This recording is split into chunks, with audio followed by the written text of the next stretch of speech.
Hello everyone, अस्सलाम वालेकुम। I am doctor Mohammad Uzair और आज हम डिस्कस करने जा रहे हैं बायोमास के बारे में। रिन्यूएबल एनर्जी का कोर्स है आपके पास, तो इसमें हमारा जो नेक्स्ट टॉपिक है it's all about the biomass. Simple सी एक छोटी सी टाइमलाइन शेयर की है आपके साथ। So if you see the timeline, it's the first one is the 1812। 1812 के अंदर बेसिकली एक कंपनी थी, गैस कंपनी थी लंदन में। इन्होंने फर्स्ट टाइम एक कमर्शियल use of pyrolysis किया, biomass को heat up किया in the oxygen free environment, and then they produce the liquid oil.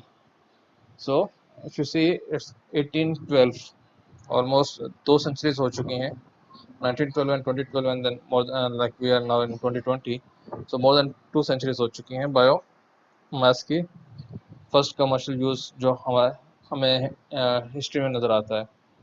तो इट्स मीन के जहाँ हमारे पास रिन्यूएबल एनर्जी एक तरफ जिसको हम कहते हैं मोस्ट एडवांस्ड या मोस्ट रिसेंटली या फिर मोस्ट डेवलपिंग लाइक अभी रिसेंटली जो एनर्जीज हैं उनमें से एक है। लेकिन साथ साथ यहाँ ये बात भी प्रूव होती है, जैसे कि मैं पहले डिस्कस कर चुका हूँ, कि renewable energy basically most ancient form of energy है। हम हमेशा से सोलर एनर्जी, बायोमास एनर्जी और डिफरेंट फॉर्म ऑफ एनर्जीज के अंदर हाइड्रो विंड एनर्जीज हैं, उनको हम यूटिलाइज कर रहे हैं।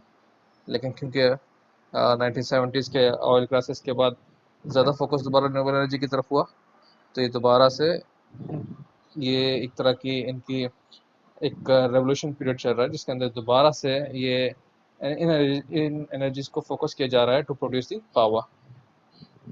1812 में आपके पास लिक्विड ऑयल की प्रोडक्शन स्टार्ट हुई थी, गैस कंपनी थी लंदन में। Then first commercially used biomass gasifier was build in France in 1840, again almost 2 centuries। Now the thing is कि बायोमास है क्या। बायोमास को हम कैसे डिफाइन करें। So biomass is basically a biological material derived from the living or recently living organism. So it's mean कि biomass basically biological materials हैं जो कि आप किसी भी जिंदा चीज से या रिसेंटली जो जिंदा थी उसे एक्सट्रैक्ट कर रहे हैं। So biomass can equally apply to both animal and vegetable derived material, क्योंकि ये दोनों चीजें लिविंग हैं। So whatever you are going to extract from the living material, so it will be a biomass. Mostly it will be a biomass.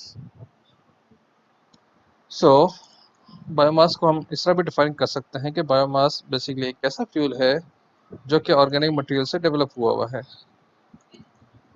ये एक तरह का renewable source है, सस्टेनेबल सोर्स है टू प्रोड्यूस इलेक्ट्रिसिटी और any other form of the power. So biomass हमेशा organic material से आएगा। सो ऑर्गेनिक मटेरियल मीन्स कि ये सब के सब लिविंग ऑर्गेनिज्म से आ रहे हैं। Normally when we are talking about the biomass, again हमारे पास डिफरेंट प्रोसेसेस हैं जिनसे हम बायोमास को एक्सट्रैक्ट कर सकते हैं। सबसे पहले जो हम बात करते हैं लिविंग ऑर्गेनिज्म की, अगर हम टूवर्ड्स प्लांट्स की तरफ जाएं, तो प्लांट्स के अंदर हमें ज़रूरत पड़ती है फोटोसिंथेसिस की, जिसके अंदर प्लांट्स सनलाइट को कन्वर्ट करता है केमिकल एनर्जी में, और फिर वो कंप्लीट एक प्रोसेस होके हमें पूरा एक प्लांट मिल जाता है। अगेन अगर आप देखें तो सोलर एनर्जी इसमें भी इन्वॉल्व हुई भी है फोटोसिंथेसिस की फॉर्म में। सो इसका मतलब है solar energy again is the main source of renewable all the renewable energies। renewable energy के जितने भी sources हैं उन सब में main source solar energy है।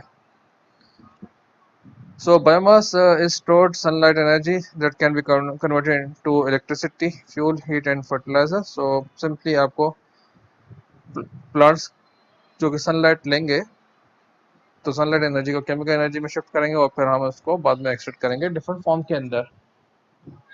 सो बेसिकली फोटोसिंथेसिस का प्रोसेस क्या है। सिंपल फोटोसिंथेसिस का प्रोसेस ये है कि आपके पास जितने प्लांट्स हैं वो सब के सब लाइट एनर्जी को एब्जॉर्ब करते हैं। सो जब लाइट एनर्जी को एब्जॉर्ब कर रहे हैं तो ये हमारे पास एक सिंपल सा फोटोसिंथेसिस का प्रोसेस है। इस प्रोसेस में नॉर्मली कार्बन डाइऑक्साइड को एब्जॉर्ब किया जाता है, जबकि ऑक्सीजन को रिलीज किया जाता है। दिन के टाइम पे जितने प्लांट्स ऑक्सीजन रिलीज कर रहे होते हैं और कार्बन डाइऑक्साइड को एब्जॉर्ब कर रहे होते हैं फ्रॉम द स्पेस और from the atmosphere. So it's mean कि ये फॉर्म ऑफ एनर्जी जो कि बायोमास है, इसकी वजह से आप कार्बन डाइऑक्साइड को भी एनवायरनमेंट से कम कर रहे हो। कार्बन डाइऑक्साइड भी एनवायरनमेंट से कम हो रही है ड्यू टू द प्लांट्स, जो कि एक एक्स्ट्रा एडवांटेज है। लेकिन साथ में थोड़ा सा एक और प्रॉब्लम भी आएगी जो आगे जाके डिस्कस करेंगे। तो फिलहाल आगे चलते हैं। ये हमारे पास different biomass to bio energy routes हैं। सिंपल हमारे पास फोटोसिंथेसिस का प्रोसेस है जिससे हमारे पास बायोमास बनेगा। अब बायोमास के अंदर हमारे पास डिफरेंट बायोमास हैं। It can be wet biomass जिसके अंदर ऑर्गेनिक वेस्ट है, मनूर वगैरह है, डंग है। देन हमारे पास सॉलिड बायोमास है जिसके अंदर वुड या स्ट्रॉ वगैरह है। Then we have the sugar and starch plants, sugar cane seeds वगैरह। और फिर हमारे पास दूसरी क्रॉप्स जिनसे हम नॉर्मली ऑयल्स प्रोड्यूस करते हैं, ऑयल क्रॉप्स एंड एल्जाई जिसके अंदर सनफ्लावर है या सोयाबीन है। ये सब के सब हमारे पास डिफरेंट फॉर्म ऑफ बायोमासेस हैं जिनको हम डिफरेंट कन्वर्जन प्रोसेस के साथ डिफरेंट बायोफ्यूल या बायो एनर्जी में कन्वर्ट करते हैं।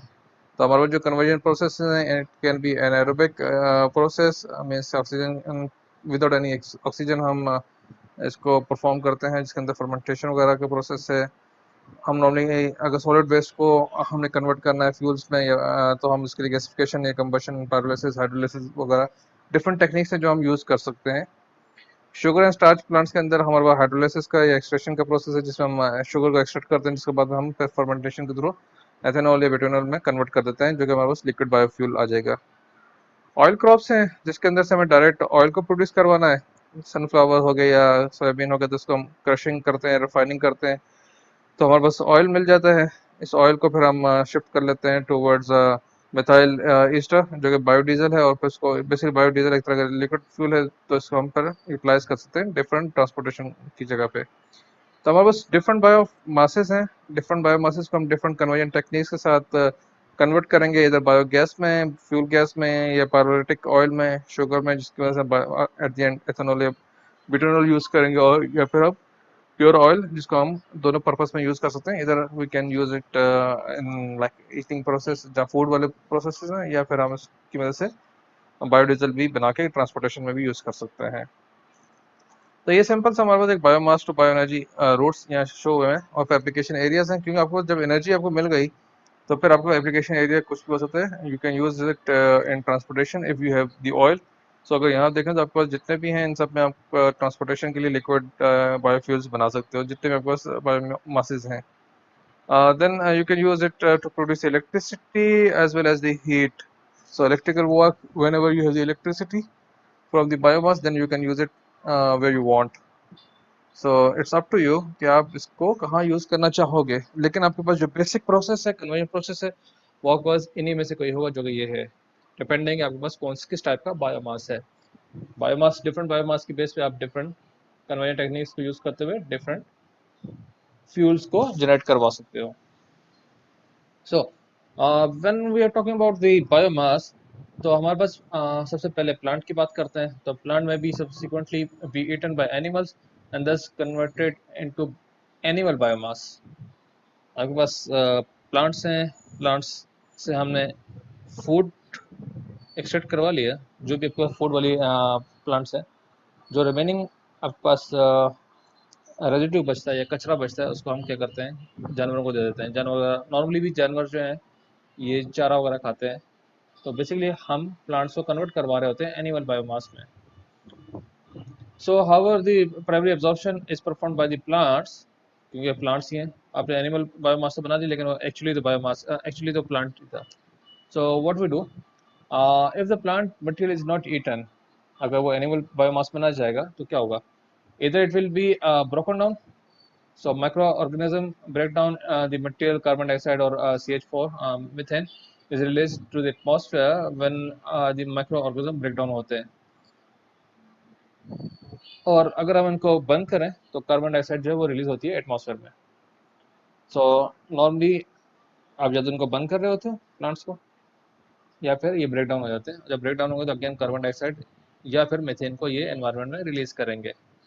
बर्निंग के केस में भी कार्बन डाइऑक्साइड रिलीज होगी, लेकिन साथ साथ आपको हीट मिल जाएगी, उसको आप यूटिलाइज कर सकते हो। हाँ, यहाँ एक छोटा सा प्रॉब्लम है। अगर बायोमास भी लिविंग ऑर्गेनिज्म से है, और हमने कहा कि फॉसिल फ्यूल्स जो हैं, जो कि लाइक कोल, ऑयल और गैस वगैरह थे, they are also derived from biological material. तो फिर डिफरेंस क्या है बायोमास में और फॉसल फ्यूल्स में? क्योंकि फॉसल फ्यूल्स भी हमारे पास बायोलॉजिकल मटेरियल से आए हैं, जो कि मिलियंस ऑफ ईयर्स पहले कहीं ज़मीन में दब गए और फिर उनकी वजह से एक्सट्रैक्शन हो गई ऑयल की या गैसेस की, यानी कि ऑयल या गैस को वहाँ से इनकी कन्वर्जन के बाद वहाँ से एक्सट्रैक्ट करवा लिया गया। सो डिफरेंस क्या है बायोमास का एंड फॉसल फ्यूल का? तो जो डिफरेंस है नॉर्मली, अगर हम बात कर रहे हैं फॉसल फ्यूल की, तो फॉसल फ्यूल में तो बाकायदा आपके पास हाई एनर्जी डेंसिटी होती है, क्योंकि कम फ्यूल में आपको ज़्यादा एनर्जी मिल जाएगी। 1 litre of let's suppose oil हो और 1 लीटर ऑफ बायोमास हो, तो आपको 1 लीटर ऑफ ऑयल में ज़्यादा एनर्जी मिलेगी rather than 1 kg of the biofuel या बायोमास।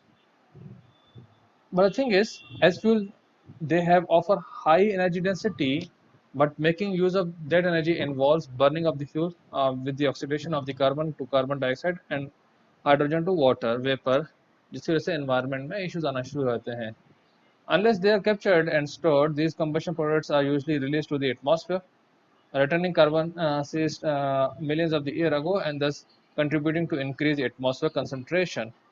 तो ये हमारे पास प्रॉब्लम है। लेकिन जो मेन डिफरेंस है बायोमास में एंड फ्यूल में, फॉसल फ्यूल में, वो है टाइम स्केल का। बायोमास को हम यूज करते हैं लिविंग मटेरियल से, जो कि जस्ट ऑलरेडी अभी लिविंग में है या जस्ट अभी वो डेड हुए हैं। लेकिन फॉसल फ्यूल्स के लिए आपको मिलियंस ऑफ ईयर्स का गैप चाहिए एनर्जी प्रोड्यूस करवाने के लिए उस पर्टिकुलर लिविंग ऑर्गेनिज्म से। So the vital difference between the biomass and fossil fuel is one of time scale. Biomass takes carbon out of the atmosphere while it is growing and return it as it is burned. Biomass के अंदर भी क्यों, जब आप उसको burning करोगे तो उसमें भी कार्बन डाइऑक्साइड जो है वापस एनवायरनमेंट में जाएगी, लेकिन क्योंकि उस साथ वो कार्बन को एक्सट्रैक्ट भी करता है ड्यूरिंग जब वो ग्रो कर रहा होता है, सॉरी एक्सट्रैक्ट बेसिकली एनवायरनमेंट से ले रहा होता है जब वो ग्रो कर रहा होता है। तो बेसिकली ये गिव एंड टेक है। तो बायोमास को हम नॉर्मली एनवायरमेंटल फ्रेंडली भी कह रहे होते हैं कि कार्बन डाइऑक्साइड एक्सट्रैक्ट भी करता है और साथ साथ जब बर्निंग होती है तो ये बेशक एनवायरनमेंट में दे रहा है, लेकिन उसको भी कंट्रोल किया जा सकता है कि अगर आपके पास जो भी बर्निंग हो रही है उसके अगेंस्ट आप एक नया पौधा भी साथ साथ लगाते रहें, ताकि जितनी आपने बर्निंग की है इतना एनवायरनमेंट में दूसरा प्लांट जो है उसकी एनर्जी को या कार्बन डाइऑक्साइड को एब्जॉर्ब कर ले। So if it is managed on a sustainable basis, biomass is harvested as part of the constantly replenished crop. So sustainable बनाने के लिए आपको बाकायदा इसको ग्रो करवाना है। ये नहीं है कि आपने एक दरख्त लगाया उसको बंद कर लिया बस खत्म, ऐसा नहीं। आपको कंटिन्यूस बर्निंग करवानी है तो कंटिन्यूस पर आपको ग्रोइंग भी करानी पड़ेगी। सो यहाँ आप देख रहे हैं आपके पास simple replenish can be achieved by continuous programme of replanting with the new growths taking up carbon dioxide from the atmosphere at the same time as it is released by the combustion of the previous harvest। क्योंकि आपके पास जो carbon dioxide burn हो रही है उसको दोबारा absorb कराना है, तो आपके पास बाकायदा रीप्लांटिंग का प्रोसेस होना चाहिए, ताकि आपने कहीं दरख्त काटे तो उसके साथ साथ आपके पास दूसरा दरख्त बैक पे आ चुका हो जो कि कार्बन डाइऑक्साइड को एनवायरनमेंट से एक्सट्रैक्ट कर रहा हो। तो ये पूरा प्रोसेस चलता है जिसकी वजह से ये सस्टेनेबल भी है।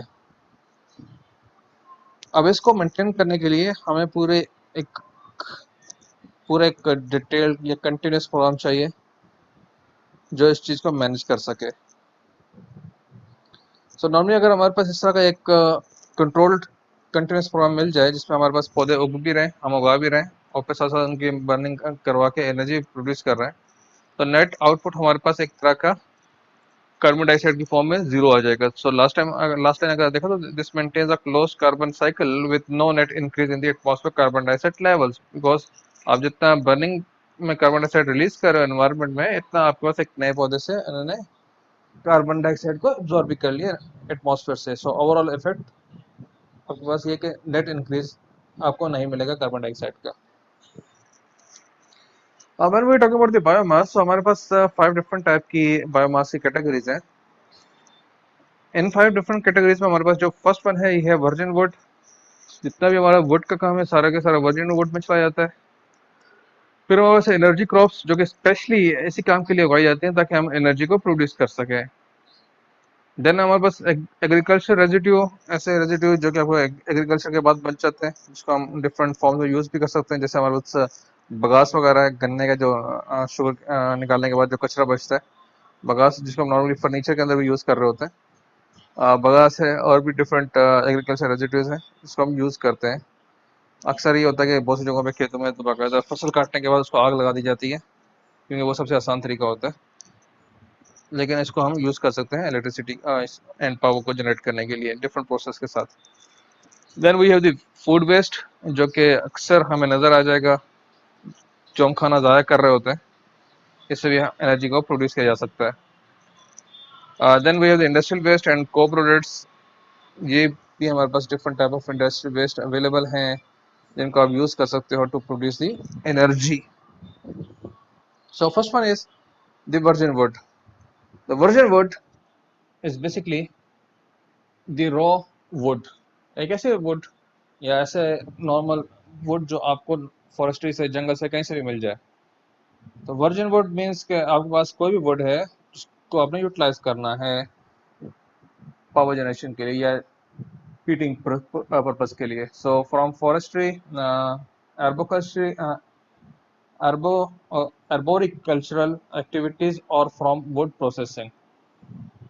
तो ये नीचे आपके पास सिंपल लॉस वगैरह नजर आ रही हैं जिनकी वजह से हम इन वुड्स को यूज कर सकते हैं। नॉर्मली अगर इस वुड को देखें तो हमारे पास जो ज़हन में आता है कि हम इस वुड से फर्नीचर बनाएंगे, लेकिन साथ साथ हम किसी देहात की बात करें तो वहाँ पे गैस की अवेलेबिलिटी नहीं होती, तो वहाँ पे नॉर्मली लकड़ी को जलाया जाता है नॉर्मल डोमेस्टिक यूज़ में, जिसके अंदर बर्निंग वगैरह करके खाना वगैरह पकाया जाता है। तो वुड को हीटिंग पर्पज़ के लिए यूज़ किया जाता है, या बेसिकली एनर्जी प्रोड्यूसिंग मटेरियल है ये। सो वर्जिन वर्जिन वुड की जब बात करते हैं तो वर्जिन वुड डजंट मीन्स के simple would, it will be would जो भी नॉर्मल वुड है प्लस जो अदर प्रोडक्ट्स जिसके अंदर आपके पास बार्क या सॉडस्ट वगैरह होते हैं जो इसके साथ अटैच होते हैं। तो ये सारी की सारी जो कम्बिनेशन होती है इसको हम वर्जिन वुड कहते हैं। अच्छा, वर्जिन वुड में हम नॉर्मली ये बात जब करते हैं वर्जिन वुड की, तो इससे बेसिकली ये वो वुड है जो बेसिकली केमिकल ट्रीटेड या केमिकल ट्रीटमेंट इस पर नहीं की गई। ये नॉर्मली अभी आपने सिंपल फॉरेस्ट से काटी है, आपने इसको कहीं जाके केमिकल ट्रीटमेंट नहीं करवाई हुई। सो नॉर्मली जब वुड की बात करते हैं तो wood may be obtained from a number of sources which may influence its physical and chemical characteristics. आपने कहीं से वुड उठाई? वर्जिन वुड उठाई। अब उस वर्जिन वुड पे प्रॉब्लम ये है कि आपके पास सोर्स क्या है, आप कहाँ से इसको लेके आ रहे हो। लेट्स सपोज मैं किसी पहाड़ी एरिया से एक वुड का पीस लेता हूँ और एक मैं ऐसे एरिया से वुड का पीस लेता हूँ जो कि ऐसी जगह जहाँ कीचड़ है। तो दोनों की प्रॉपर्टीज, फिजिकल प्रॉपर्टीज में as well as the chemical properties में डिफरेंस होगा, क्योंकि जहाँ कीचड़ वगैरह है देयर इज अ चांस के वहाँ पे इस वुड के अंदर पानी की जो मॉइस्चर कंटेंट्स है वो ज़्यादा हो। लेकिन जहाँ पर आपके पास सनी एरिया है वहाँ पे मॉइस्चर कंटेंट्स कम हो सकते हैं वुड के अंदर। तो डिफरेंट केमिकल प्रॉपर्टीज और फिजिकल प्रॉपर्टीज डिफर कर सकती हैं डिपेंडिंग कहाँ पे आपके पास, कहाँ से आप वुड एक्सट्रैक्ट कर रहे हो। So virgin wood suitability for heat and power generation, जब आपको पावर जनरेशन चाहिए, हीट चाहिए, so you can burn it easily, simple इसको बर्निंग प्रोसेस में ले जाओ, बर्निंग प्रोसेस आपको हीट मिल जाएगी और फिर आप पावर यूज कर सकते हो। अभी जो आपको हीट एंड पावर मिल रही है इसकी स्किल डिफरेंट है। आप इसको डोमेस्टिक यूज पे सिंपल एक चाय बनाने के लिए भी यूज कर सकते हो जहाँ आपके पास रिक्वायरमेंट कम है, या फिर आप इसको इंडस्ट्री लेवल पे भी, हाई लेवल पे भी इसको यूटिलाइज कर सकते हो to get the power on a large scale. So producing a range of liquid and gases transportation biofuels from woody material. Different issues भी इन्वॉल्व हैं यहाँ पे बायोमास के साथ, क्योंकि बायोमास या वुड की बात करते हैं तो वुड को ट्रांसपोर्टेशन करना भी इतना आसान काम नहीं है। रादर देन अगर हमारे पास ऑयल हो तो हम फिर कोशिश करके उसको डिफरेंट फॉर्म्स में कन्वर्ट करते हैं, एक बायोफ्यूल की फॉर्म में कन्वर्ट कर ले सकते हैं। अब अगर आप बात करें वर्जिन वुड की, तो वर्जिन वुड बेसिकली एक ऐसी वुड है जो किसी किस्म की जिस पर ट्रीटमेंट नहीं हुई भी या क्लीन नहीं की गई, तो इसके अंदर मॉइस्चर कंटेंट जो वो वेरी करेगा। आपके पास मॉइस्चर कंटेंट्स जो है वो 100% भी हो सकता है और 0% भी हो सकता है। अगर बिल्कुल सूखी लकड़ी है तो आपके पास 0% हो गया, और अगर बिल्कुल गीली लकड़ी है तो आपके पास 100% हो गया। सो मॉइस्चर कंटेंट जो है वो वेरी करता है डिपेंडिंग के कैसा आपके पास वुड है। नॉर्मली अगर आपके पास सूखी लकड़ी है या ओवन ड्राइड लकड़ी है या वुड है, तो उसमें आपके पास जो मॉइस्चर कंटेंट है वो ऑलमोस्ट ज़ीरो होगा। और जो आपके पास इवन ग्रीन वुड है तो ग्रीन वुड में अराउंड 60-70% आपको मॉइस्चर कंटेंट मिल सकता है। मॉइस्चर कंटेंट की वजह से एनर्जी प्रोडक्शन वेरी करती है। अगर आप एक गीली लकड़ी को जलाने की कोशिश करो और एक सूखी लकड़ी को जलाने की कोशिश करो, तो सूखी लकड़ी जल्दी आग पकड़ेगी और से एनर्जी भी ज़्यादा रिलीज होगी, जबकि गीली लकड़ी से सेम अमाउंट अगर मैं लेके आऊँ तो क्योंकि मॉइस्चर कंटेंट ज़्यादा होंगे तो एनर्जी की अमाउंट भी कम रिलीज होगी from that would. Physical and chemical characteristic के अंदर आपके पास जब हम नॉर्मली वुड को काटते हैं किसी जंगल से या कहीं से भी किसी भी सोर्स से, तो उसके अंदर देयर अ चांस कि आपको फिजिकल इंक्लूजन मिल जाए। क्योंकि जब भी कोई प्लांट ग्रो करता है तो ग्रो होने के साथ साथ इसके आसपास, या फिर जब उसको कट करके लाते हो तो इसके आसपास आप की सोर्स इस पे इफेक्ट कर रही होती है। You can find the mud, stones, even ice ice और नेल्स जो कि इसकी सरफेस पे चिपक जाते हैं। इवन बहुत सी चीज़ें ऐसी हैं जो सिंपल मड की वजह से इसके साथ अटैच हो जाती हैं। फिजिकल इंक्लूजन के बाद हमारे पास कुछ केमिकल कंटेमिनेंट्स भी आपको मिल सकते हैं वुड के अंदर, वर्जिन वुड में। क्योंकि कुछ chemical contaminants from soil, water या एयर या एनी अदर पेस्टिसाइड्स और अदर स्प्रे यूज जो आप कर रहे होते हो उसकी वजह से इनके ऊपर आ सकता है। तो अब ये केमिकल कंटेमिनेंट्स भी हैं जो आपको वर्जिन वुड पे मिल रहे हैं। अच्छा, नॉर्मली जब केमिकल कंटेमिनेंट्स की बात करते हैं तो समटाइम्स ये भी होता है कि उनका जो लेवल है काफ़ी कम होता है। फिजिकल इंक्लूजन जो आपको यहाँ दिखाया है, फिजिकल इंक्लूजन तो चांसेस हैं कि बहुत ज़्यादा हों, लेकिन केमिकल कंटेमिनेंट्स के ज़रूरी नहीं है कि आपको हमेशा ये मिले। समटाइम्स आपको मिल जाएंगे, कभी कभी नहीं मिलेंगे, लेकिन ओवरऑल दोनों चीज़ें आपको मिलेंगी, फिजिकल भी और केमिकल करेक्टरिस्टिक्स भी आपके पास हर प्लांट की या हर वुड की डिफरेंट होगी। जब हम बात करते हैं फिजिकल फॉर्म्स की, वर्जिन वुड के अंदर हमारे पास डिफरेंट फिजिकल फॉर्म्स मिल सकती हैं। इधर you can get in term of bark, brush और आर्बोरिकल्चरल अराइजिंग या लॉग्स की फॉर्म में आपको मिल सकती हैं। झाड़ियों के फॉर्म में मिल सकती हैं, लाइक तने की फॉर्म में मिल सकती हैं, या फिर इस तरह के जो लॉग्स हैं इस तरह की फॉर्म में आपको मिल सकता है। तो डिफरेंट फॉर्म्स में अवेलेबल अब होगा आपके पास वर्जिन वुड। नॉर्मली जब बात करते हैं बार्क की, तो बार्क में भी remove from the saw logs and available as a residue from wood processing. Bark normally इसके अंदर आपके पास हाई लेवल ऑफ मिनरल्स होते हैं and consequently is prone to give high level of ash. जब आप उसको जलाओगे तो आपको बस एश ज़्यादा मिल रहा होगा and slagging in combustion system. It may however be a suitable fuel for generating process heat close to where it is produced, such as for firing drying kilns at a sawmill. तो normally जब आपके पास ये एक suitable fuel है generating process का, तो ये normally वहीं पे यूज होगा जहाँ आपके पास सोर्स, बेसिकली जब भी ये सोर्स से करीब होगा तो ये it's easy to use it as a fuel, क्योंकि आप कैरी करना इट्स नॉट इजी। अगर आप कहीं इसको फ्यूल वुड को कैरी करने की कोशिश कर रहे हो तो इट्स नॉट इजी। सो कोशिश ये की जाती है कि आपके पास एक बायोफ्यूल की वुड टाइप है जो कि जितना करीब सोर्स से यूज की जाए उतना ही फायदेमंद रहेगी। और नॉर्मली हमारे पास ये ब्रश है, ये आपको बार्क थे जो आपके पास नॉर्मली यहाँ आपको ये नजर आ रहे हैं, लाइक क्या कहना चाहिए इनको, छिलके या जो छाल या खाल जो छाल होती है इसकी, ये ब्रश या आर्बोरी कल्चरल राइजिंग है, झाड़ियाँ टाइप की जो चीज़ होती है, नॉर्मली ये भी आपके पास है। नॉर्मली इस तरह की चीज़ें भी जो आप इसको यूज़ करने की कोशिश करो तो आप you can use it directly, आप इसको बर्निंग के फॉर्म में ला सकते हो, लेकिन इसको भी आप जब वर्जिन वुड को लेके आते हो तो फिर प्रोसेस करवा के ये चीज़ें आप डिफरेंट फॉर्म में यूज़ करते हो। आप इनको डायरेक्ट बर्न कर सकते हो, आप इनकी केमिकल ट्रीटमेंट या फिजिकल ट्रीटमेंट करवा के इनको यूज़ कर सकते हो। तो नॉर्मली इसको देखना पड़ता है कि आपके पास जो वुड आ रही है वो किस फॉर्म में आ रही है।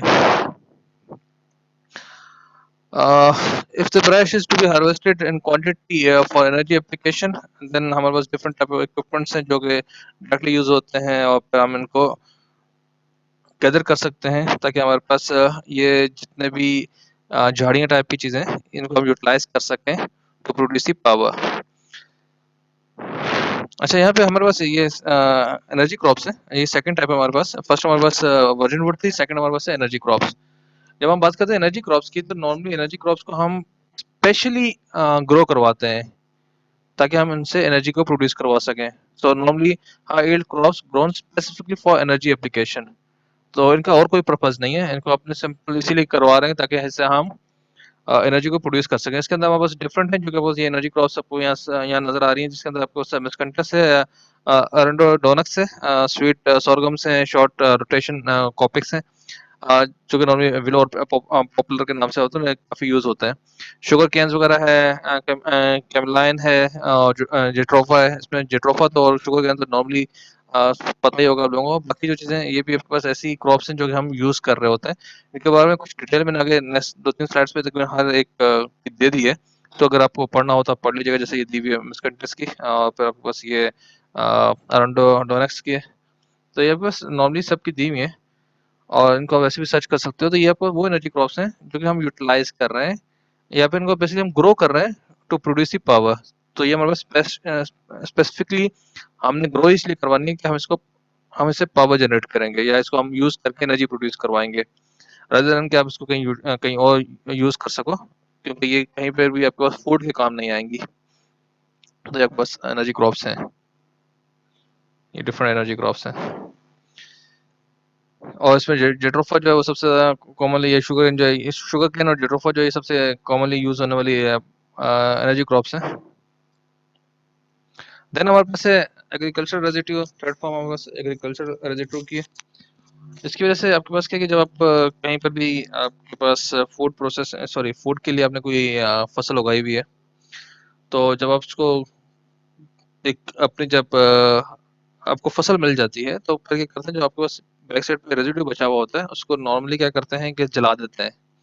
अच्छा, इसमें कुछ इश्यूज ये भी हैं कि नॉर्मली सबसे आसान तरीका तो ये है कि उसको जला दिया, क्योंकि रेजिड्यू है, या कहीं पे चारे के काम पे ले आए अगर आपका ग्रीन फॉर्म में है, या कहीं आपने इसको एनर्जी फॉर्म में भी लगे। लेकिन हम इससे भी एनर्जी प्रोड्यूस कर सकते हैं क्योंकि इसके अंदर भी आपको एनर्जी कंटेंट्स हैं, हम इसको भी गदर करके एनर्जी को प्रोड्यूस करवा सकते हैं। अच्छा, एग्रीकल्चर रेजिड्यू के अंदर हमारे पास पंजाब का जो एरिया है इसमें काफ़ी चांसेस हैं कि हम इसको एनर्जी को प्रोड्यूस कर सकें।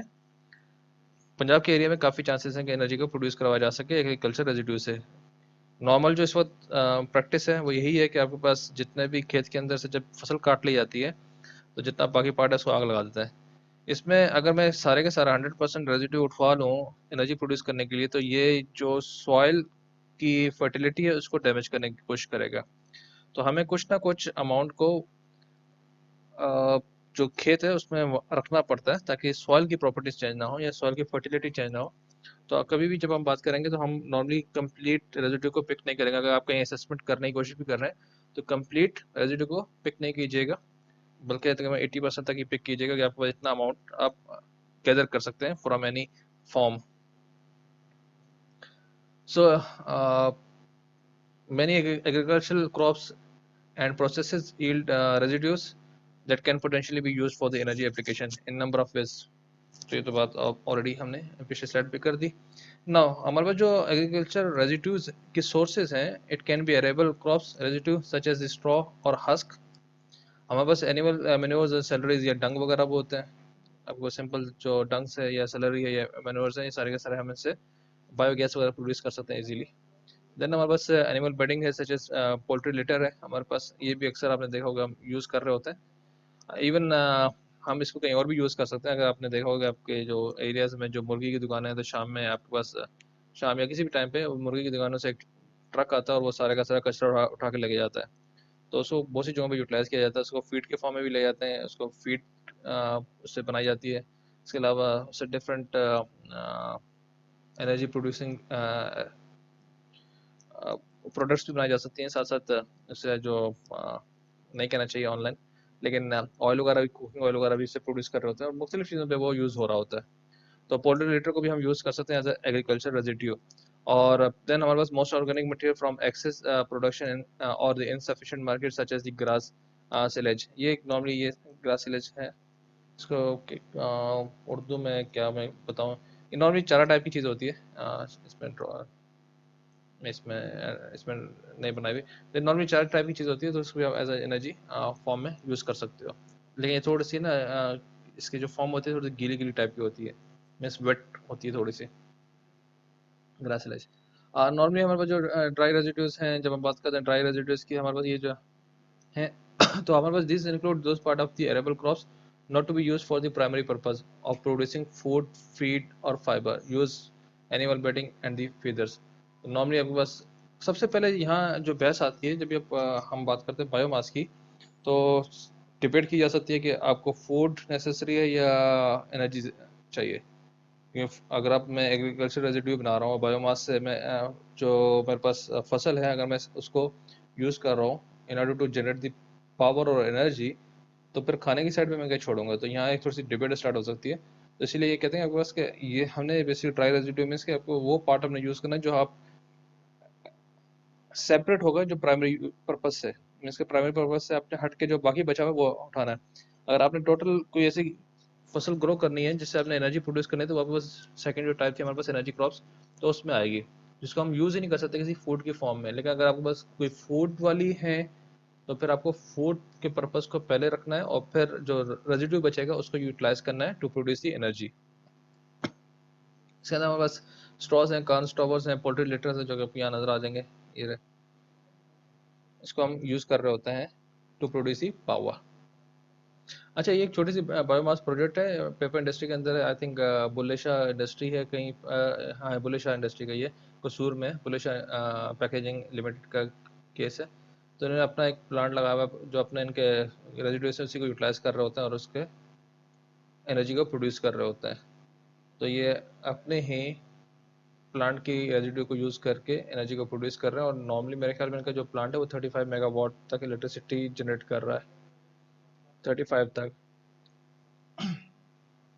इसमें कहीं लिखा हुआ भी है आई थिंक, ये plant performance. The plant capacity is 120 megawatt and the plant generates up to 35 megawatt electricity in addition to process steam for the paper milk. तो 35 मेगावाट तक इनकी इलेक्ट्रिसिटी, अप टू 35 मेगावाट तक इनकी electricity generate हो रही है using this one, and फिर कुछ स्टीम भी आपको मिल जाएगी। तो ये बेसिकली अपने रेजिड्यूज को जो वहाँ है सो यूज़ कर रहा है और ये रन कर रहा है। अच्छा, जो इनका ये रेजिड्यू, सॉरी इनका जो रेजिड्यू है वो बेसिकली जो मेन इनकी फॉर्म है वो बस कॉर्नस्टॉवर और कॉटन और नॉर्मली व्हीट स्ट्रॉस वगैरह की फॉर्म में ये यूज़ कर रहे होते हैं। तीन नॉर्मली इनके पास मेनली जो है वो है व्हीट स्ट्रॉ है, कॉर्नस्टॉवर्स एंड कॉटन स्टॉक्स हैं जिनको ये यूज़ कर रहे होते हैं। तो इसकी वजह से ये इनको पावर प्रोड्यूस, ये they can like produce up to 35 megawatt, and as well as steam requirement भी ये यहीं से पूरी कर रहा है।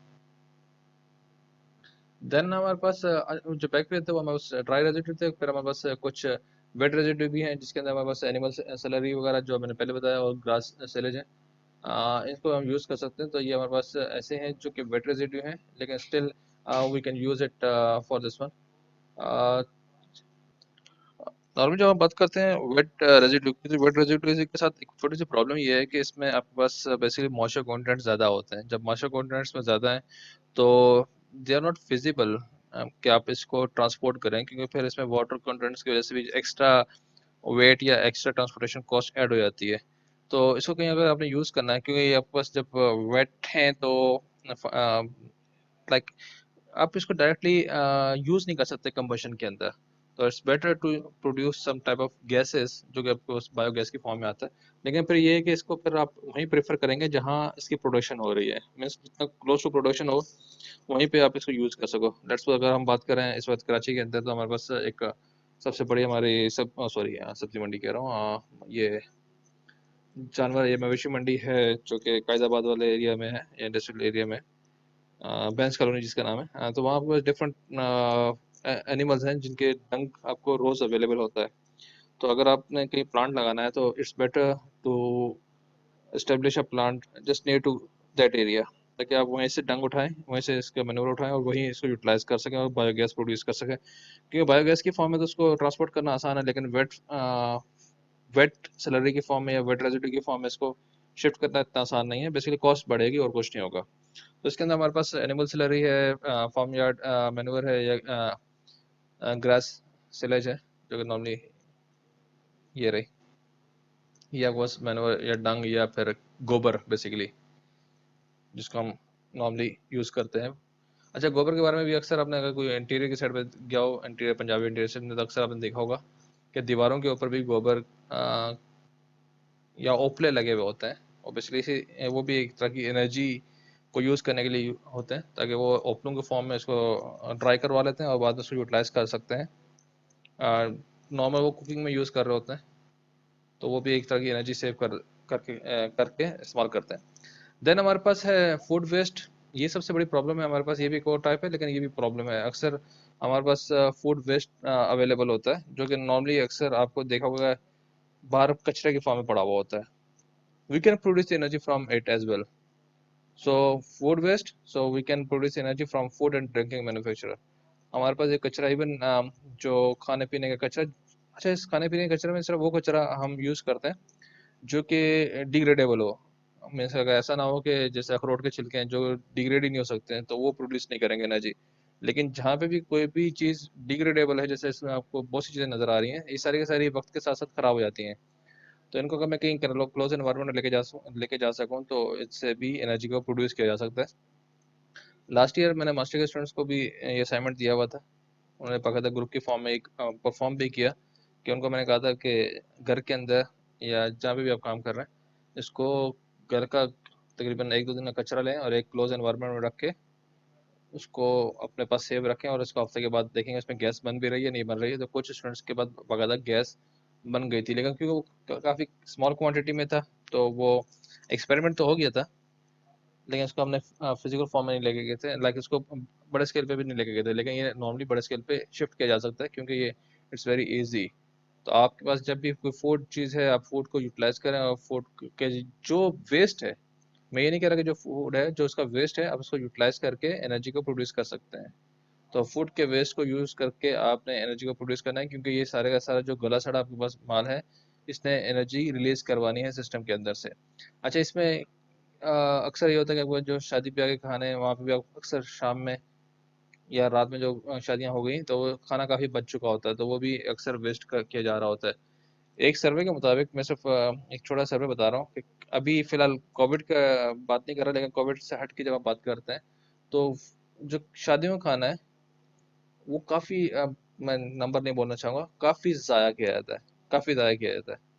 उसको तो सबसे अच्छी चीज़ है कि कहीं यूटिलाइज किया जा सके प्रॉपर तरीके से, लेकिन अगर आपको वो यूटिलाइज नहीं हो पा रहा, तो still you can use it somewhere to produce energy. सबसे अच्छी चीज़ तो ये है कि उसको कहीं ऐसी जगह यूज़ करें जहाँ किसी का पेट भरने का काम आ सके। लेकिन जब पेट भरने से ज़्यादा ख़राब हो चुका हो, यानी कि वो उस लिमिट से क्रॉस कर चुका हो, तो इट्स बेटर कि आप उसको यूज़ करो to generate the power, other than कि आप उसको फेंक दो कचरे में। तो आप फूड वेस्ट को भी यूज़ कर सकते हो। देन हमारे पास है इंडस्ट्रियल वेस्ट एंड कोऑपरेट्स। तो ये हमारे पास जो लास्ट वाली है, ये तो बेसिकली हमारे फूड इंडस्ट्री से और जो ड्रिंकिंग मैन्युफैक्चरर्स वगैरह हैं वहाँ से आपको मिल सकती हैं, या फिर आप जो कुछ खा पी के फेंकते हो। और ये जो आपको इंडस्ट्रियल वेस्ट है, इसके अंदर आपको बस नॉर्मली जब आप कोई चीज़ बना रहे होते हो या कोई चीज़ डिमोलिश करके नई रिफर्बिश कर रहे होते हो, तो वहाँ पे भी आपके पास काफ़ी सारा ऐसा वेस्ट होता है जिसको आप यूटिलाइज कर सकते हो टू प्रोड्यूस दी पावर। तो इंडस्ट्रियल प्रोसेस के अंदर और मैन्युफैक्चरिंग प्रोसेस के अंदर आपको ऐसी चीज़ें मिल सकती हैं जिसको आप यूज़ कर सकते हो। और लास्ट ईयर किसी ने कॉन्टेक्ट किया था, हमारे एक पेपर इंडस्ट्री है, उसके अंदर उनका जो वेस्ट था वो काफ़ी ज़्यादा अमाउंट में था। तो उसने जो वेस्ट की फॉर्म में बात की कि इतना वेस्ट प्रोड्यूस हो रहा है, तो उसको हमें रिकमेंड किया था कि आप वहाँ पे अपना एक छोटा सा प्लांट लगा लें, एक छोटा सा प्लांट लगा लें, और उससे अपनी एनर्जी प्रोड्यूस कर सकें। अब वो सिस्टम कहाँ तक चला, क्यों चला भी या नहीं चला, उसका मैं नहीं पता, लेकिन हमने उनको फिजिबिलिटी बना के दी थी, और वो बाकायदा अप्रूव हो गई थी उनकी तरफ से कि ठीक है हम इसको कर लेंगे, क्योंकि उनका वेस्ट डेली का सिर्फ जो उनका अपना इंडस्ट्रियल वेस्ट था वो काफ़ी हाई अमाउंट में था। तो आप उसको यूज़ कर सकते हो। सो इंडस्ट्रियल वेस्ट के अंदर आपके पास wood processing industry such as saw mills and timber merchants are also a source of the virgin wood in the form of cuts, bark and sawdust. Some example include like sawdust and wood chips. तो ये भी बस industrial waste ही है। आपको यहाँ से भी virgin would की फॉर्म में कुछ ना कुछ आउटपुट मिल जाएगी। तो हमारे पास जो नॉर्मल बात करते हैं, तो हमारे पास जब बात की तो हमारे पास जो टिपिकल टाइप्स हैं हमारे पास, वो हमारे पास थी वर्जिन वुड था, एनर्जी क्रॉप था, agriculture relative, food waste and industrial and waste and को प्रोडक्ट्स। तो ये हमारे पास मेन 5 कैटेगरीज हैं किसी भी बायोमास की। तो बायोमास के अंदर ये हमारे पास बेसिक फॉर्म्स हैं जो हम यूज़ कर सकते हैं, कैटेगरीज हैं जो हम यूज़ कर रहे होते हैं। तो 5 कैटेगरीज आपके पास क्या क्या हैं वो मैंने आपको बता दी हैं। ये बेसिकली सोडा सी इंडस्ट्रियल वेस्ट की बात हो रही है, ये भी वुड चिप है ना। यहाँ पे बायोफ्यूल।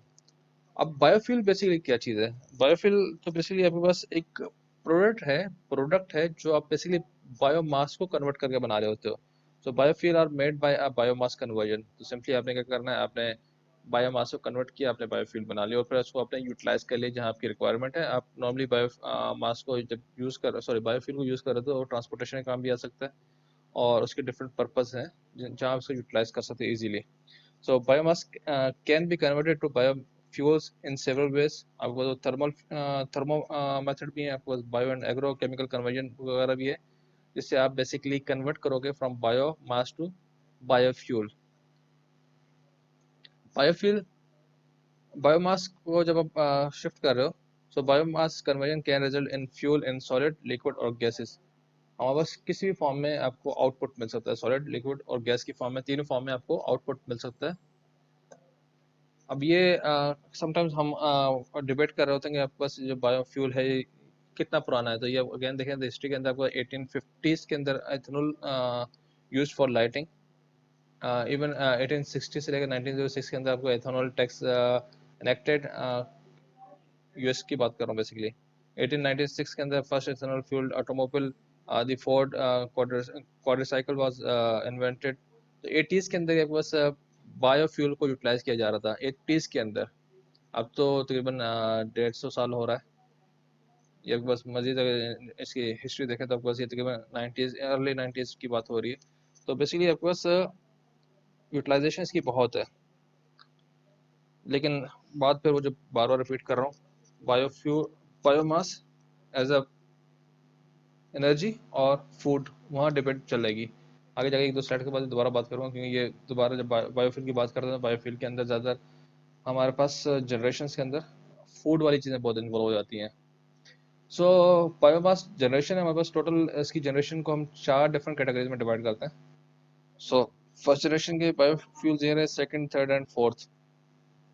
फर्स्ट जनरेशन में हमारे पास एथेनॉल, बायोडीजल, कुछ बायो अल्कोहल्स हैं, ग्रीन डीजल है, vegetable oils, biogas, bio ethers, biofuels, gasoline, एसन गैस वगैरह, ये हमारे पास थे जिनको हमने ड्राइव कर लिया फ्रॉम दी ऑर्गेनिक मटेरियल्स।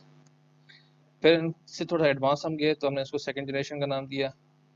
फिर उनमें से वो बायोफ्यूल जो सस्टेनेबल हों, जो कि अगली डिमांड्स को पूरा कर सकें नेक्स्ट जनरेशन की, उसको हमने सस्टेनेबल या थर्ड जनरेशन का नाम दिया। और फिर वो जो क्लीन भी हों, जो एनवायरमेंटल फ्रेंडली भी हों, उसको हमने फोर्थ जनरेशन का नाम दे दिया। तो ये हमारे पास 4 डिफरेंट जनरेशन हैं। तो 4 डिफरेंट जनरेशन के अंदर आपके पास डिफरेंट फ्यूल्स हैं, और ऐसा भी हो सकता है कि एक ही फ्यूल आपके पास फर्स्ट में भी हो, सेकंड में भी हो, थर्ड में भी हो, और समटाइम्स ऐसा भी हो सकता है फोर्थ में भी हो। तो डिपेंडिंग है वो इन प्रॉपर्टीज को या इन रिक्वायरमेंट्स को फुलफिल कर रहा है, उसकी जनरेशन चेंज हो सकती है।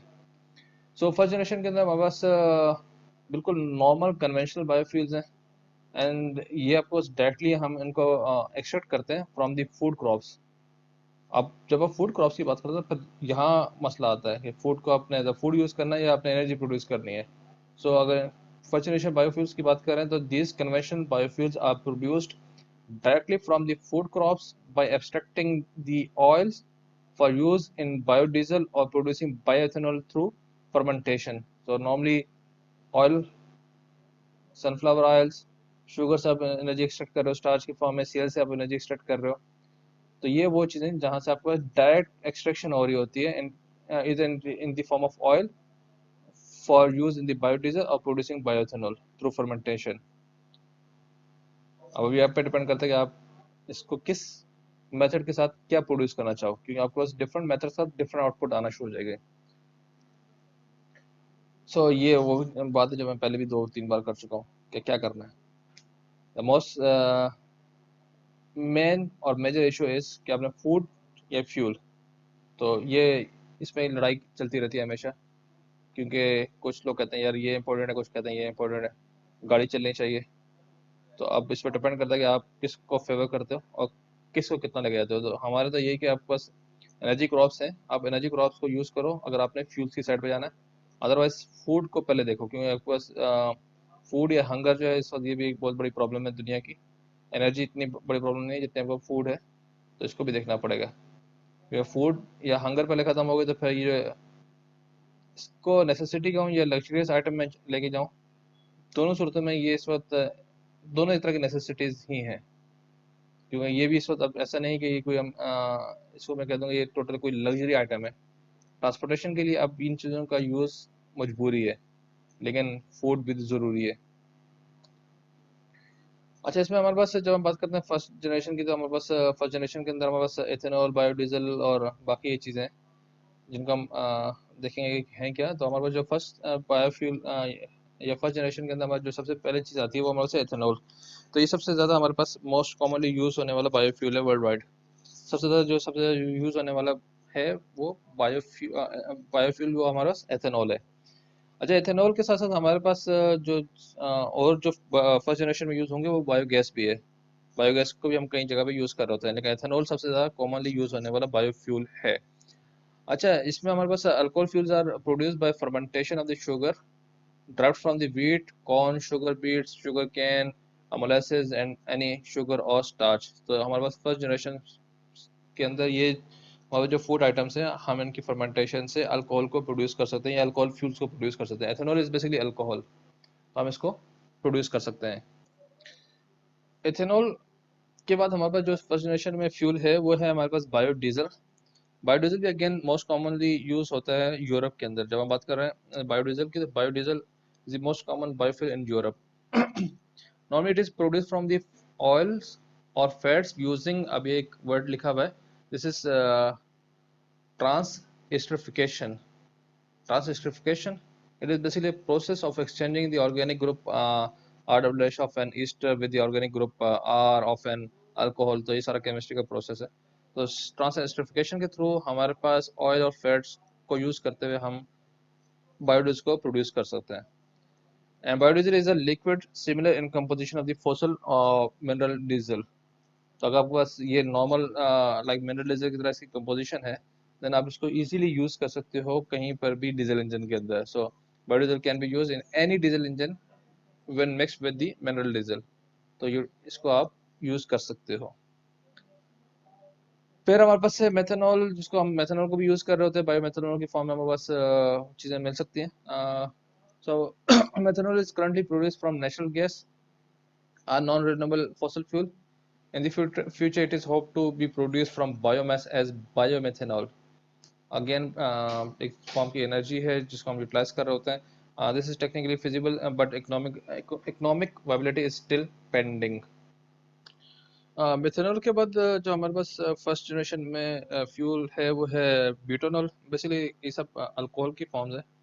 सो मेथनॉल फिर ब्यूटानॉल, ब्यूटानॉल को भी हम यूज़ कर सकते हैं as to produce the energy। So butanol is formed by ABE fermentation, ABE basically acetone, butanol and ethanol। Normally जब इसकी बात करते हैं ब्यूटानॉल की, तो ब्यूटानॉल के अंदर आपके पास हाई एनर्जी कंटेंट्स हैं जो आप यूटिलाइज कर सकते हो। सो अगर इसमें देखो तो इसमें लिखा हुआ है कि butanol will produce more energy and can be burn straight in the existing gasoline engine without modification to the engine और car.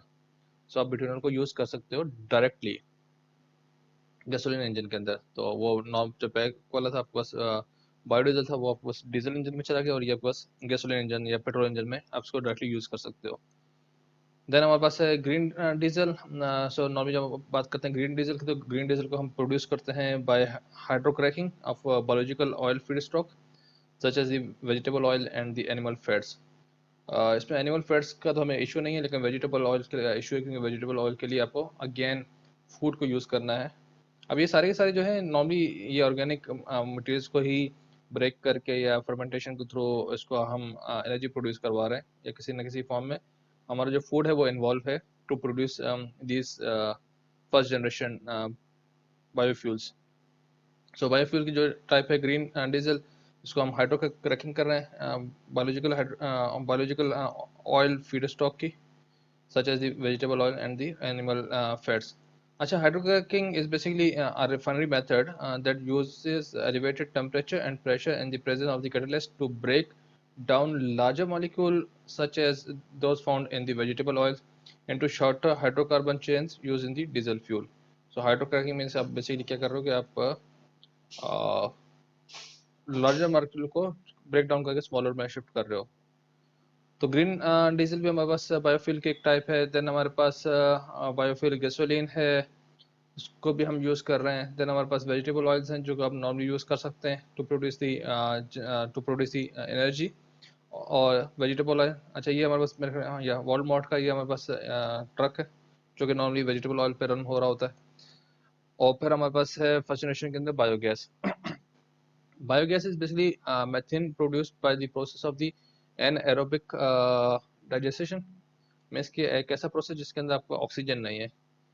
So anaerobic digestion of the organic materials by anaerobes। Normally क्या करते हैं हम, इसके अंदर जो normal procedure है उसमें हम क्या करते हैं, एक हमने एरिया सेलेक्ट कर लिया, एक क्लोज एनवायरनमेंट सेलेक्ट किया, ऑक्सीजन वहाँ हमारे पास नहीं होगी, और हाँ वहाँ हमने जो डंग या मैनुअर वगैरह उसको जो सैलरी है जो एनिमल डंग है उसको हमने नॉर्मली यूज़ करते हैं, और बैक्टीरिया की मदद से जो डंग है वो मीथेन को रिलीज कर रहा होता है और फिर उसको हम स्टोर कर सकते हैं। तो ये प्रोसेस हमारे यहाँ काफ़ी यूटिलाइज किया जा सकता है। अभी भी छोटे छोटे गाँव वगैरह में हम इसको यूज़ कर रहे हैं। अब काफ़ी जगह मैंने देखा कि बहुत से गाँव वगैरह ने इनको यूज़ किया हुआ है, या ऐसी जगह पे जहाँ पे जानवर ज़्यादा हैं, जैसे पहले बात हुई भैंस कॉलोनी वगैरह में हम इसको यूटिलाइज कर सकते हैं। क्योंकि अभी भैंस कॉलोनी में जो इशू है कि वो जितना डंग वगैरह है उसको वो उठा के बाहर फेंक देते हैं कचरे की फॉर्म में, और वो एनवायरनमेंट को ख़राब कर रहा है, एज वेल एज वो फिर समंदर में बहा देते हैं, तो समंदर के अंदर भी जो सी लाइफ है उसको डिस्टर्ब कर रहा है। तो it's easy to produce the power rather than कि हम एनवायरनमेंट को डैमेज करें। सो हमारे पास बायोगैस को हम प्रोड्यूस कर सकते हैं, लेकिन याद रखिएगा ये आपके पास सेटअप जो है इसमें ऑक्सीजन नहीं होगी, ये without the presence of the oxygen है। इसको हम यूज़ कर सकते हैं। पाकिस्तान के अंदर भी काफ़ी जगहों पे ये हो रहा है। तो ये तकरीबन 2013 से मैंने देखा था, 2013 की डायग्राम है। अभी रिसेंटली भी मैंने एक दो जगहों पे देखा है गांव वगैरह में जहाँ कम्युनिटीज़ वगैरह में जहाँ आपके पास अवेलेबिलिटी है तो ये इसको यूज़ कर रहे होते हैं। और जो हमारे पास फर्स्ट जनरेशन की जो लास्ट है वो हमारे पास है syngas. Syngas is basically the mixture of the carbon monoxide, hydrogen and other hydrocarbons is produced by the partial combustion. So it's basically partial combustion of the biomass, that is the combustion with an amount of oxygen that is not sufficient to convert the biomass completely to carbon dioxide and water। यहाँ आपको syn gas generate हो जाती है जब आप biomass को स्टेशियोमेट्री ratio से कम पे ऑक्सीजन प्रोवाइड करके बर्निंग करोगे तो कार्बन मोनोऑक्साइड प्रोड्यूस होगी, और कार्बन मोनोऑक्साइड जब प्रोड्यूस हो रही है तो आपको बेसिकली सिन गैस जो है वो प्रोड्यूस हो रही होती है। फिर हमारे पास सेकंड जनरेशन है। सेकंड जनरेशन में आपके पास ये थोड़ा सा एडवांस है। फर्स्ट वाले तो आपके पास था कि सिंपल आपने उसको प्रोड्यूस कर लिया। Then we have some advanced biofuels and basically they are made from lignocellulose biomass, and in general the processes are difficult to extract the required fuel। इसके अंदर नॉर्मली हमारे पास जो बेसिक अगर देखिए जाए तो हमारे पास अलजाई है जिसको हम यूज़ कर रहे होते हैं। फिर हमारे पास डिफरेंट म्यूनसिपल और इंडस्ट्रियल वेस्ट वगैरह हैं। इवन एनिमल जो एनिमल मैन्योर या डंग से जो आपके पास फर्स्ट जनरेशन में भी है वो भी आपको सेकंड जनरेशन में भी आ जाते हैं, क्योंकि आपको थोड़ा सा ये एडवांस सिस्टम आ जाता है। तो आपके पास डिफरेंट प्रोडक्ट्स है, हमने इसको प्रोड्यूस करना है, तो ये हमारे पास सेकंड जनरेशन की फॉर्म में आ जाता है। सेकंड जनरेशन के अंदर आपके पास they are produced from the non-food crops such as the wood, organic waste, food crops waste, and specific biomass crops, therefore eliminating the main problem with the first generation biomass। So second generation के अंदर क्योंकि advance level पे आपके पास जाके ये problem solve हो गई है, तो आपके पास ये सेकंड जनरेशन की फॉर्म है, क्योंकि ये एडवांस फॉर्म है। तो एडवांस फॉर्म की वजह से आपको सेकंड जनरेशन में आपको फर्स्ट जनरेशन की जो प्रॉब्लम आपके पास इन्वॉल्व हो रही है वो नहीं मिलेगी। सो नॉर्मली आपके पास they are produce from the non food crops. First में आपके पास जितने भी क्रॉप्स थी वो आपने देखा कि सारी की सारी आपके पास फूड के से आ रही थी, जिसके ऊपर डिबेट चल रही है। सेकेंडली इसमें they are from the non food crops, तो इसमें फिर हमें इशू नहीं है। क्योंकि इसमें अगर आप देखें तो इसमें ये सारे के सारे एक तरह का कचरा ही है, अलजाई वगैरह को आप उसको like you can't use it as a food waste, ये लाइक एक तरह का फाइनल प्रोडक्ट जिसको आप यूज नहीं कर सकते। फिर हमारे पास थर्ड जनरेशन जिसको हम सस्टेनेबल बायोफ्यूल की बात करते हैं। तो बेसिकली जो आपके फर्स्ट जनरेशन या सेकंड जनरेशन के अंदर आपके पास ऐसे फ्यूल्स जिनको आप मॉडिफाई कर सको, सस्टेनेबल बना सको। इसके अंदर हमारा जो सेकंड जनरेशन में जो अलजाई है, अलजाई को तो हम बेसिकली थर्ड जनरेशन में भी ऐड कर सकते हैं। ये बेसिकली एज अ बायोरिएक्टर्स हैं, इसमें अलजाई वगैरह यूज हुई है। These biofuels are based on the improvements in the production of the biomass. It takes advantages of the specially engineered energy crops such as the algae as its energy source.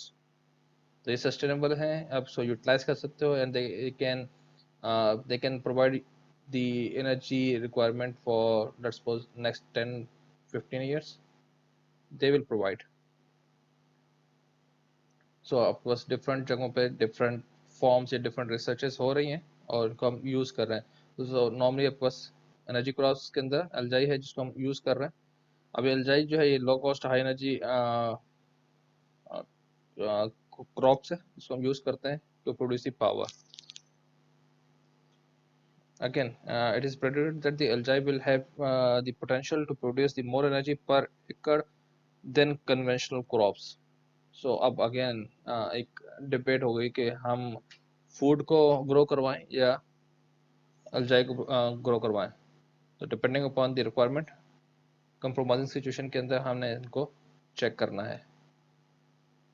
Again ये अल्जाई के बारे में, algae can also be grown using land and water unsuitable for food production, therefore reducing the strain on already depleted water sources. तो अल्जाई तो आपने देखा है अक्सर जहाँ गंदा पानी खड़ा होता है वहाँ पे आपके आसपास ग्रीन कलर की काई जम जाती है, तो आप उसको यूज कर सकते हो।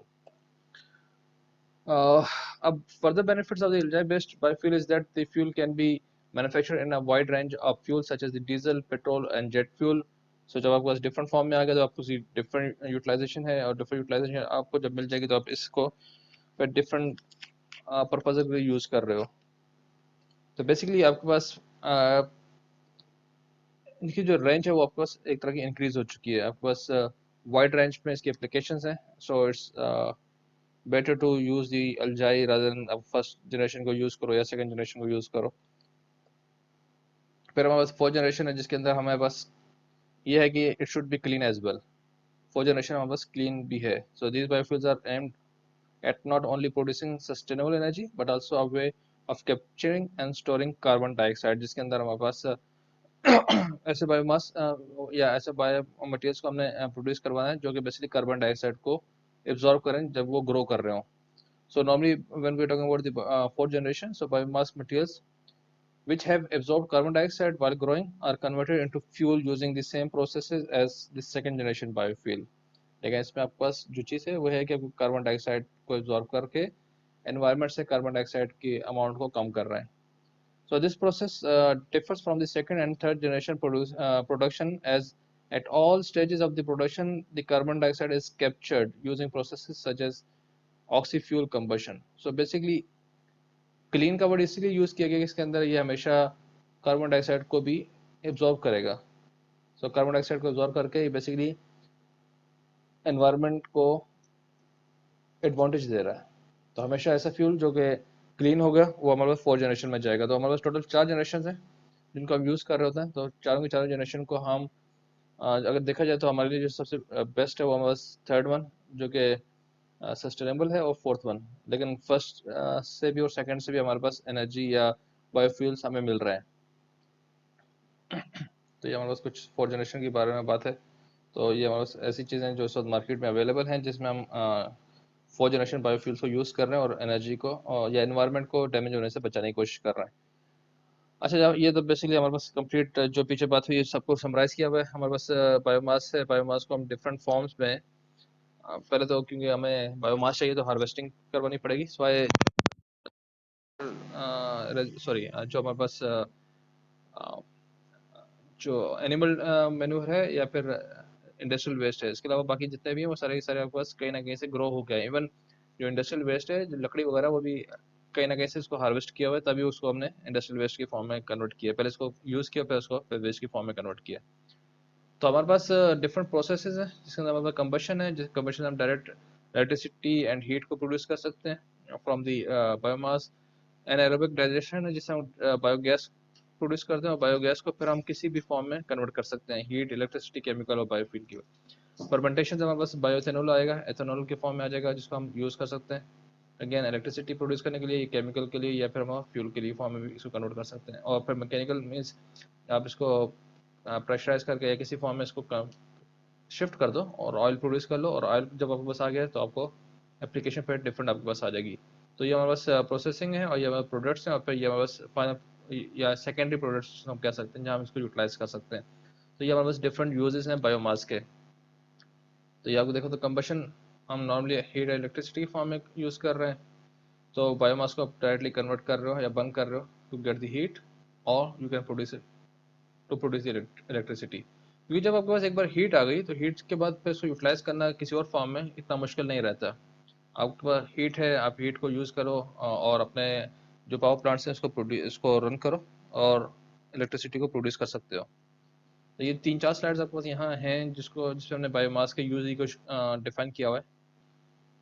सो नॉर्मली अपने हीट प्रोड्यूस कर सकते हैं जब भी आपको सॉरी हीट तो हीट अगर आपको मिल गई, बर्निंग हो गई, तो आप इलेक्ट्रिसिटी या हीट प्रोड्यूस कर सकते हैं। डोमेस्टिक यूज में भी आपके पास हीट को यूज़ किया जा सकता है। नॉर्मली अभी आपने ईद गुजारी है कुछ इस तरह की फॉर्म में, तो ये आपके पास एक तरह की डोमेस्टिक फॉर्म है जिसमें आपने बेसिकली बायोमास को एज अ हीट यूज़ किया है, हीटिंग या कुकिंग के फॉर्म में यूज़ किया हुआ है। फिर हमारे पास एन एरोबिक डाइजेशन, जिसके अंदर बायोगैस को प्रोड्यूस कर सकते हैं, या डायरेक्ट इसको फर्टिलाइजर के फॉर्म में शिफ्ट कर सकते हैं। बायोगैस आपको मिल जाएगी तो बायोगैस से अपने हीट और इलेक्ट्रिसिटी दोनों प्रोड्यूस कर सकते हैं। इस तरह के नॉर्मल डोम्स होते हैं जिसके अंदर हमने स्टोर करना होता है, जिसके अंदर हम फिर इसको बायोमास को जनरेट करके बायोगैस को प्रोड्यूस कर सके फिर हम उसको यूटिलाइज कर सकते हैं। सो ये हमारे पास से बेसिकली जब हम बात कर रहे हैं एनाएरोबिक डाइजेशन की, तो इसमें आपके पास बेसिकली ऑक्सीजन नहीं है, so it's basically absence of the oxygen.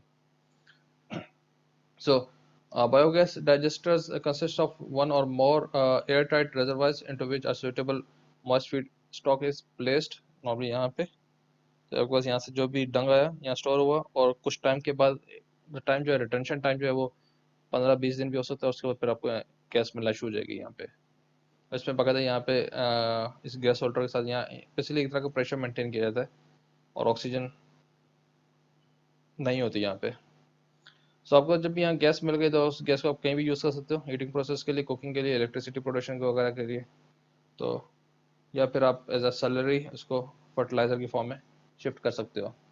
Fermentation में हमारे पास डिफरेंट अल्कोहल्स जनरेट हो सकते हैं, जिनको हम as a fuel, as a chemical, as a electricity, as a heat use कर सकते हैं। तो ये बेसिकली आपके पास प्रोसेसेस हैं जिनको हमने यूज़ करना है। और हमारे पास फिर मैकेनिकल प्रोसेसेस हैं जिससे हमें बायो ऑयल मिलेगा, और बायो ऑयल को फिर हम ट्रांसपोर्ट फ्यूल में इजीली यूज़ कर सकते हैं। इवन हम हीट, इलेक्ट्रिसिटी, केमिकल में भी यूज़ कर सकते हैं। इसके अंदर हमारे पास सनफ्लावर सीड्स हैं, सोयाबीन ऑयल्स हैं, जिनको हम डायरेक्टली कन्वर्ट कर सकते हैं बायोडीजल में, और बायोडीजल में कन्वर्ट करने के बाद हम इसको यूटिलाइज कर सकते हैं ट्रांसपोर्टेशन में। तो normally these fuels are more effective than wood, अब मोर कंसनट्रेटेड एनर्जी सोर्स है, और आप इसको यूज़ कर सकते हो। सो ये आपका यहाँ तक का एक लेक्चर ख़त्म हुआ। नेक्स्ट लेक्चर पर मैं स्टार्ट करता हूँ।